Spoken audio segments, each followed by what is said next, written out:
Hi, this is Rebecca Sutton with the Resilient Women Club. You can find me online at beccasutton.com. I have with me today Dr. Alice Kerby. Dr. Alice, it's so nice to have you.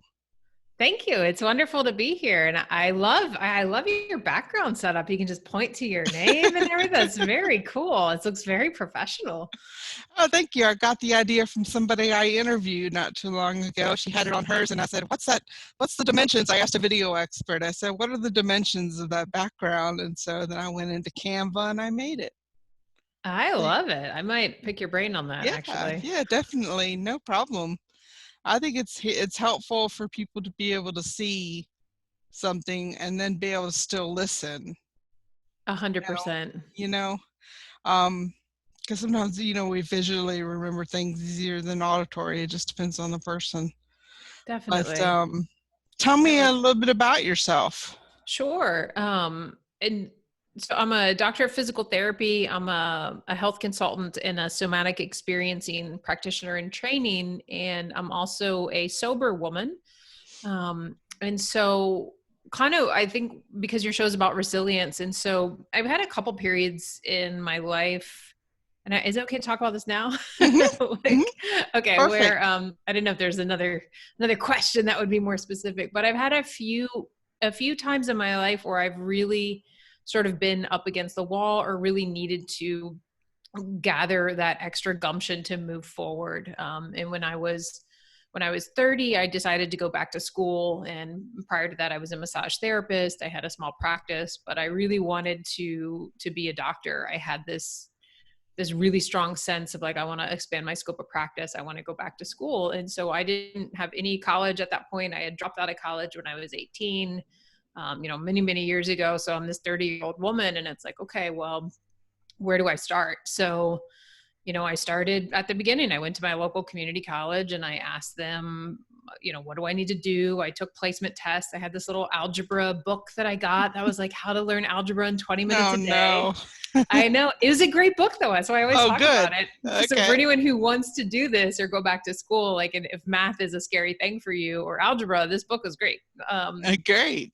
Yeah, so I did these workbooks and I took the placement tests, and and I started and I was on my way, and I went through 2 years of community college, and then I did well. I had good grades, so I got some scholarships and some grants, and I learned about how to apply for things like that, and I transferred to a 4-year school, and I got more clear about what my end goal was, and I decided it wasn't medical school or it wasn't a PhD, and physical therapy was the good fit for me, and that was the doctorate path I wanted to pursue. So I think going through that whole trajectory of like the bulk of my 30s in school was definitely just a point, I think, of having to reach like multiple checkpoints of like, am I going to keep going with this? Is it worth it? Am I going to keep filling out all of these applications for everything and getting rejected from different places, and just going through this pretty intense hard science pre-medical curriculum as somebody who hadn't been in school for a decade or more.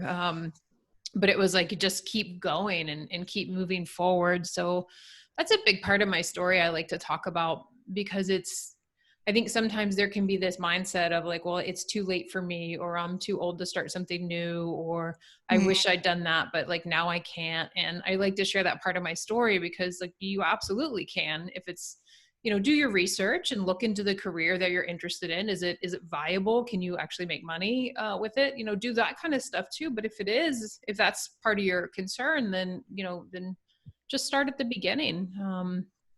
Take steps. And I think the other part of my story that I talk a lot and share with is around my sobriety. And and I've always really liked drinking. I think from the time I first discovered it, but it wasn't really ever a big problem. Like in my 20s, I lived a lot in different spiritual communities and just in natural places. I went to the massage school I went to was up in the mountains. And it was beautiful. It's kind of like hippies, and it was really lovely. It was really nice. But I wasn't drinking much. Every now and then we'd go to town and have a beer. So it was never like alcohol wasn't a huge part of my life, but I always did enjoy it. Whenever we did go for that beer, I was like, oh, let's have two. But as I went through my doctorate program, and I had a ton of stress and a ton of anxiety, and I was like a decade older than everyone else, not that that's a reason, Because there were a few other people that were, around my age, but I just didn't handle the stress really well. I didn't have a good outlet to manage it. Mm. I felt like I was in this pressure cooker that was just getting worse and worse. And so I was self-medicating a lot with alcohol. So that kind of came to a head around the time that I was supposed to graduate and do this final like clinical internship program. And I made it through all of that, but it was rocky. It was really, really tough. And I had to like redo a rotation, and I had to retake my board exams, and it definitely wasn't smooth. Right. At all. And then I continued to drink for another couple of years. And then finally stuff just came to a head where I'd lost a lot of friendships. And, I was able to keep a job, but I didn't really work full time. I had these little jobs here and there. I contracted for different companies as a physical therapist. And, on the outside, I guess my life looked okay. Like I always had a place to live. I had some friends, but I'd lost a lot of really close friendships. One of my best friends for over 20 years. Yeah, we're not friends, and and definitely in part that was because of my drinking. And that's something that is definitely sad, but you got to just move on. So it was tough. So I was watching like friendships kind of melt away. And then eventually my partner was like, I can't take this anymore. And that really that was painful enough that I finally took a really good hard look at myself. And I ended up like jumping on a plane, like very erratically, and went to Hawaii for like 3 days, which sounds so sort of luxurious. Like, oh, that was my meltdown. I went to Hawaii, but it was, I used to live in Hawaii, so I had friends there. And for me, it was just a safe place because I had this intense feeling of like, I have to get out of here. I have to get away. And I remember talking to a friend on the phone, like while I was drinking that morning, and just being like, I don't know what to do. Like I felt so trapped, and it was like being trapped inside of myself. So my solution was like, let's get on a plane. And so I just like bought a spur of the moment ticket on my credit card, and it was reasonably priced too. It wasn't like a huge extravagant thing. Like I went there and camped and stayed with friends. But I spent 3 days there and just did a lot of, I guess soul searching. I did a lot of crying. I know that. I mean, I sat by this riverbank and like just trying to force myself to drink water. I'm just so incredibly sad. And, heartbreak is always so horrible, and grief. But then coupled with this sense of like, I can't keep moving forward the way that I am now, because I'm going to die. I'm going to not have friends. Like I'm slowly killing myself with alcohol. And I think in those moments, I started to have a little bit of a sense of like, okay, I need to make a change. Like there was no longer an option of continuing this way. So I still didn't know what the heck I was going to do. I, came home a few days later because I had a job, and I needed to pick up the pieces of everything and deal with all the logistics of moving and those kind of things. But I think maybe a week later, 3 or 4 days later, I went to my first 12-step meeting, and it was a speaker meeting. So I heard a guy talking about his story in this meeting, and a friend of mine had recommended I go, and he was like, I know this person, it's good, just go and listen. And I was like, I got to do something. So I did. And it was really quite amazing and very profound for me to hear somebody else tell their story, and to realize like, oh, I'm not like a horrible person. I'm not crazy. Like I'm an alcoholic, and there's other people like me, and they've like gotten help, and this guy's life is now amazing. So so I haven't had a drink since. And my life is way, way better. My anxiety is way better. I started practicing somatic experiencing, which is some of the work that I now do. I started practicing it at that time with my therapist. And that really propelled me forward as well, and helped me to feel really good in my body and become really present and be just really okay with who I am on the inside, which I think the whole time I was drinking, I was trying to feel good. And I think that's why a lot of us will reach for these substances or food or sex or pornography or whatever it is, shopping. It's like we're trying to fill something in us that by this external thing. And I think when we can begin to actually just be okay in our bodies, then that need to try to fill isn't there anymore. So did you feel you had a void, or was there a particular trauma that sort of drove this? I think for me, it was really like anxiety based, and there's probably, I didn't have like I didn't have a big, childhood trauma or incident. I had a pretty nice childhood. I think it was more like this sense of like trying to really overachieve or be this high achieving person. and like maintain this pace that wasn't really true for me. And I think some stuff, I was a shy kid. So I think some aspects of it were about like trying to feel comfortable in my own skin and trying to like be Right. okay with interpersonal relationships and be comfortable. I think alcohol did a lot of that for me too, like made me more comfortable in social settings, things I like can that. understand that. I know someone close to me who deals with alcohol, and um, it has it has become like an identity for him. It can. Yeah. So Alcohol, weed, same thing too. Like when I was in high school, I was very identity focused around like, oh, I smoke pot and we should legalize it. And um, yeah, now I live in Southern California and like my alleyway smells like weed all the time. I And I'm know. like closing my windows. I'm like, I don't want to contact us, guys. Just go down the street. Um, but but yeah, it can really become this identity because for a while it works. For a while it does make you feel better. And some people can drink normally and they can have a beer and feel a little bit relaxed, and that's great. And I mean, I salute them 100%. I think fantastic, enjoy it in moderation. But when it gets to the point, like for me, where I really couldn't, it became this all consuming thing. It's so great just to have a relief from it and to not, it's just easier to not worry about it and not have it in my life. Right. Well, that's Yeah. powerful. That's very powerful. It's interesting. Every time I interview somebody, it's a completely different story, and they all do something in their life now that is based on their experiences and what worked for them. And I think that just makes it all that much greater. All this access to sort of the healing help that we have in this day and age is so much better than it was when, like, my father was bipolar, and he just passed away. But it was a stigma back then. He couldn't even tell his insurance company Isn't to that get crazy? coverage. Like you Yeah. can't even ask for help. That's yeah. So it's good. It's good to have people like you, doing what you do. And I certainly appreciate it because I've gone through a bipolar diagnosis and went through decades of counseling. And when it came down to it, it's kind of like you sitting in Hawaii. You realize that you just have a choice to make. There's only so much you can do with even a therapist or a coach. Some of it's up to you Yeah, to do. it And is. that's what's gotten me to this point and why I offer like my experience. So, I think wow. it's great. And I have quite a few friends who have a diagnosis of bipolar who are also in recovery. And I know for them, I know it's great that the stigma is lifted, but I know they still really struggle with this identity of having like an illness that's really significantly affects their lives and their ability to work, but feeling like they're not heard around having it because it's not something you can see, and they seem fine, and they look fine, but it's their But they're lives not are really. yeah, are disrupted continuously by Yeah. the internal workings of the mind, with the bipolar diagnosis.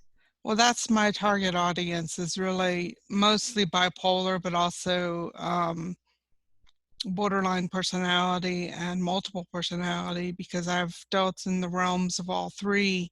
Okay. And I've come out on the other side a more productive and happy person through certain things like a support network. And that's one reason I started the Resilient Women Club, which is right there. And and I invite you to join that as a practitioner because I like to network people who need help with people who offer help. And it's not just about me Sure. or what I can do. I think you have to find the right fit because I I've talked agree. to people before, and sometimes it's like, you don't hear from them again, but you say, can I refer you to somebody else? Because there has to be a connection there for it to really work. Definitely. And it's, different strokes for different folks. And thank goodness that there are so many practitioners and so many people doing things in this variety of ways so that we do, like you were saying earlier, it's just so much more open now where we have access to so much more. Hmm. So how has all this made you a more resilient woman? Oh, I knew that question was coming and I don't know if I have a great answer for it. I think it's just knowing that I can like get through hard stuff and be okay. I That's think, perfect. yeah. And I think now I also know that I don't have to necessarily make things so hard, like to achieve something, like to get like the goods, you know what I mean? Like these days I'm more, I can have like little dips and achieve, you know, and get some great benefit, or I can go spend an afternoon in the woods and get some benefit from it and like, and have this reset. So I Mm, think part of like the resilience for me is because I exist on a daily basis closer to this like baseline state of who I actually am. It's like I don't have to go through these big huge extremes, that I like when I was drinking, for example. I would, or even when I first got sober, it was like stuff had to be these like really big things in order to like get healing or to feel better. And yes. now I just stay closer to where I naturally am, and there's ebbs and flows and good days, bad days, but it's just, it's easier. Sort of a foundation of contentment. Yeah, I that's a say great that way to put it. happiness is possible all the time because the foundation of happiness is contentment. Happiness is really just a spectrum of emotion from contentment to joy. You I know, love joy that. is kind of intense, and contentment is that, all right, so maybe I have a little bit of the blahs, but like you said, what's easier for me now is I used to have the big ice cream sundae, or I had to have a big epiphany or Hmm. something major to really feel well about myself. And now it's just a little more even keel. And I think that I can totally resonate with what you're saying there. Yeah, I'm glad. And I love the way you put that like baseline of contentment or foundation of contentment. I think that's so beautifully articulated because it's very accurate. Thank you. Well, Yeah. tell me some of the tools you use to overcome your adversity. Sure. So definitely perseverance. Like I think that's a big one. I use that now, and yeah, and anything I want to do, I'd say that's like just a trait that I've definitely developed is I persevere. But I think anytime you're doing anything in like the whole journey of, you know, of both of those events I talked about, of like getting through these years of school as well as getting sober, it's like you got to stick with it for a while. You've got to be committed and say like, okay, I'm going to, or for me, like I'm going to persevere until I see a change that I want to see. And so, yeah, that just having that kind of mindset was really helpful. And then for physical tools, the somatic experiencing work was really profound for me. That helped quite a bit. 12-step recovery helped a lot. I'm not as active with that these days, but when I was first sober, that was a huge deal for me. That was really helpful. And there's a Mhm. lot of different programs if anyone is ever struggling with addiction. There's so many different things beyond just that, because I know a lot of people are like, oh, I don't like the 12-step recovery, or but there's Yeah. a ton now. There's so many really cool and really neat options. But those two things are really helpful. Time in nature, movement, those things are huge for me. You know, if I do feel stuck or stagnant, or like I need to, or I have anxiety, like I'll still get some waves of anxiety. Thank God it's not nearly as bad as it was, but I'll go outside and take a walk. I'll do some Qigong. I'll spend a few minutes with my breath. I don't do a lot of sitting meditation, but I do a lot of like moving meditation and Hmm. awareness. I'm a big fan of Qigong and those like really nice, slow movements with intention and finding flow in movement. That's very calming for my system. Mm, So those things, yeah, reaching out to friends. I think that's always really that's a good helpful. one. Yeah, That's a good one. connection. Yeah. Yeah, it's Yeah. important. I love yoga. I don't do Nice. enough of it. You know, I've been meaning to start a morning routine on YouTube, with I think I forget her name now. Is it yoga with Adrian? Yes. I've never tried it, but I hear a lot of people say it's great. It was recommended by my sister, Anne, and I totally started to get into it, and then I drifted, and then I'm kind of like a workaholic lately, and since my dad passed, I had to step back and say, am I spending enough time with my family? Am I Hmm. spending enough time with my spirituality? Hmm. And, find a little more balance, because being bipolar, I can get, or really anybody can, but especially for me, as I can get obsessed with something and very focused on something to tune out the rest of the world. Yeah. And I have to step back And I think that is in my spirituality, that's God's way of grounding you. It's bringing things at certain times, like He knows exactly when things are going to happen, and exactly how they're going to help you. So, well, tell me a little bit about your work with women. Do you work with men too, or just women?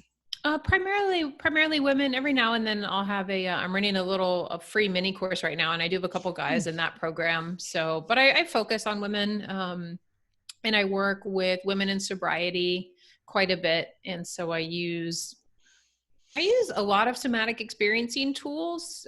So I'll do somatic experiencing tools, and I'm a consultant. So I like the term consultant because it basically just means that I'm an expert in what I'm a consultant in, which is health. And because I've had this varied background of Chinese medicine and Vipassana meditation, and then I've had my doctorate in my Western medical education, and now I have the somatic experiencing trauma therapy, I'm able to combine a lot of these things to help women just move forward and figure out, if there were traumas, or there are reasons why there's this chronic overstress state, like how do we address that? And more importantly, how do we get you back in your body so that you're able to find this like baseline of contentment and to be able to cultivate it and nurture it? And I like to give out a lot of practices. That's why I'm doing this little free program now, where it's just different practices that people can interject in their day in 5-10 minutes. When I do one-on-one work, we go deeper and we get a little bit more into maybe some of the trauma, or just we're able to go a little bit deeper because we're one-on-one. But even with the classes and a lot of the talks that I give, it's really trying to identify ways that we can start touching into our bodies, and we can start being a bit more present in the moment and feeling good in the moment and feeling like ourselves. And so I do a lot of talking and teaching around those things. But yeah, it's really fun. I do mostly online stuff. I do a lot of my I guess coaching through Zoom, which Okay. is, yeah, Same has been here. fun. I do some things in person, but I've worked with people from all over the world, which is really, really cool.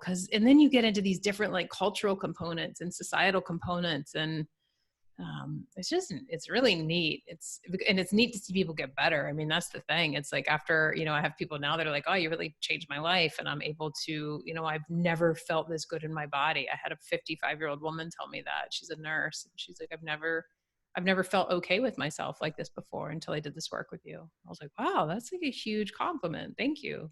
Yeah, So that is a it's great testimonial. yeah, it's nice to hear that I'm helping people, that it works. Yeah. What I do Yeah. works. Well, it works because it worked on you. Yeah, it definitely did. Definitely And you did. still practice it. So that's a testimony in itself. Yeah, all the So, time. where Actually, I have can a we session find with, you oh yeah, you online? can, so I'm active on like all the social media platforms. I'm on Facebook. Alice Kerby is my Facebook. On Instagram, I'm at DR as in Dr. Alice Kerby. I'm on LinkedIn. I believe that's Dr. Alice Kerby. You can search for me there. I have a YouTube channel, Dr. Alice Kerby. And I also have a podcast. It's called Beyond the Pink Cloud. If anyone wants to check that out, that's available on all What platform? podcasting. All of them? Okay. Yes, on everything major. And just so Apple. our listeners know, it's Kerby with the Kerby, Dr. Alice Kerby, Kerby. Yes, I need to get that sign like you, because a lot of people spell Kirby with an I. So I always spell it, but then people are like, I couldn't find you. I'm like, it's the E. Yeah. It is. It's Kerby. But yeah, you can Google me. I'll come up. My website's KirbyMethodConsulting.com, and all my links are on there too. So I should probably just say that, and then people can just go there. No, that's great. Make sure you send me a bio if you haven't already, and with Definitely. links and everything, and I'll put it on YouTube for you. Great. Thank you. I appreciate that. So it's been wonderful talking to you, and I'm so blessed by all these interviews, and I think, gosh, if I could just work a little bit with everybody, I'd be like soaring, but I because know. I find so much value in what people do. There's people doing incredible things. I like that too about podcasting and interviewing. I'm always like, wow, people are so amazing and inspiring, and it's great work what you're doing to highlight and showcase different people who are doing their work in the world. Thank you. You're Well, welcome. you have a wonderful rest of your day. You're in California? I am. So it is 4 o'clock there, huh? Yes, just about Just 4. about 4. Well, it's evening here, so I'm gonna sign off and tell my listeners once again, this is Rebecca Sutton with the Resilient Women Club. You can look on my screen to find me online. And I've been with Dr. Alice Kerby, and you can find us on YouTube and Podbean, and you can get links to find all of her good information. Don't forget about her special, is it a challenge or a teaching? What's going on right now? It's I call it a 5-day experience. It's called 5 days. Sober and Calm. Sober and calm. Great. Well, look for that, everybody, and thank you for listening. Bye-bye. Bye.